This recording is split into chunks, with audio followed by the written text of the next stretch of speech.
Hi, ladies and gentlemen, I am Tanguy Chacopin. We are on K2Born. The topic of the day is the importance of the rent in the BRIC success. So, again, just to explain what are the BRICs. The BRIC are four amazing successful countries in the last decade. We're talking about Brazil, Russia, India, and China. And the issue is to understand until what extent their success is due or can be assimilated to some rent in some commodities area. So we're going to focus on this. First, we're going to look at the oil sector, and we see that you've got two major areas. It's always funny when you use documentation of former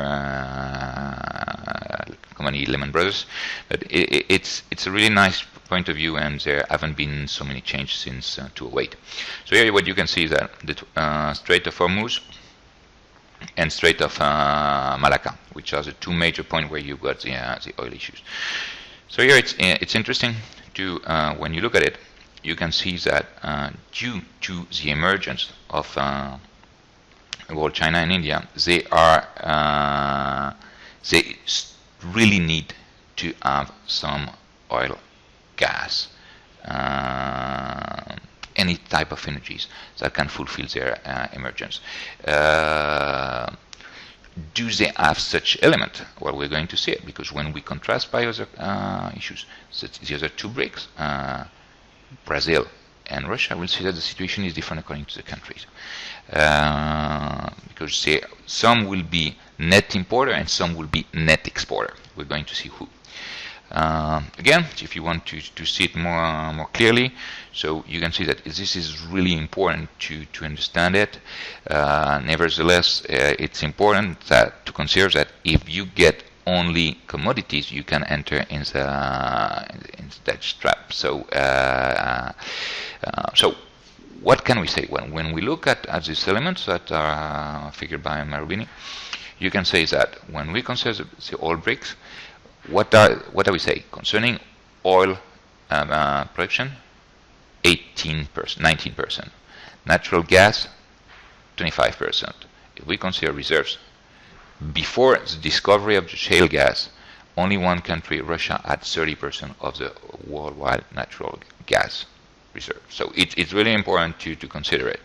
Coal consumption, well, really important. 48%. China is a major user of oil. Iron ore, 57%. Gold production, 47%. Aluminium, 44%. Electric power, 19%. Soybean, 38%. Corn production, 27%. Wheat production, 36%.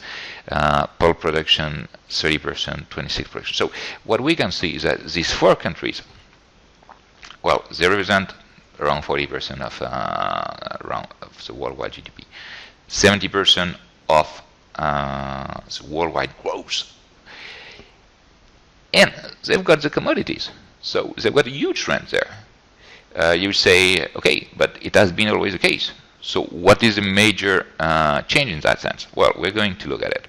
First, what we can see is that price had been increasing a lot from 1990 to 2007. And if we go even later on, we can see that there have been the longest ever cycle of increasing price, be it in for coal, be it for oil, be it for iron ore or for rubber. So in that sense, this cycle has been increasing from 1990 up to 2013. As there's a study by Morgan Stanley in 2011 that justify it, and it's really interesting to look at it, because you will say, okay, it's interesting when you've got the control of this commodity, because basically, one, it doesn't cost you that much because you control it when you're growing. But two, when you're net exporter, as is the case for Russia and Brazil above all, well, basically your growth is much higher necessarily. The problem comes when you structure your own economy with high prices. Look at it in the case of the Russian budget. They need to have an oil price that is at least at 100 USD per barrel to have a budget deficit. So really important to take into consideration, and not only for the Russian government. I mean, if you want to focus on consuming goods, if there's a budget deficit, it might prevent the intent of the government to develop a middle class. So you need to pay lots of attention to this element. And last but not least, I think it's really important that you get aware about this, is that according to the forecast you will have in your company, you'll say, hey, who's going to grow? Will it be China and India? Will it be US? Will it be Europe? At K2Born, we consider that, at least in the short run, China and India have still lots of margin to grow. So they can, let's say, maintain the increasing cycle for at least for a few years more. I don't know how much more. We don't know how much more. But I think that this is something that you need to pay lots of attention to. So when we consider it, don't forget it.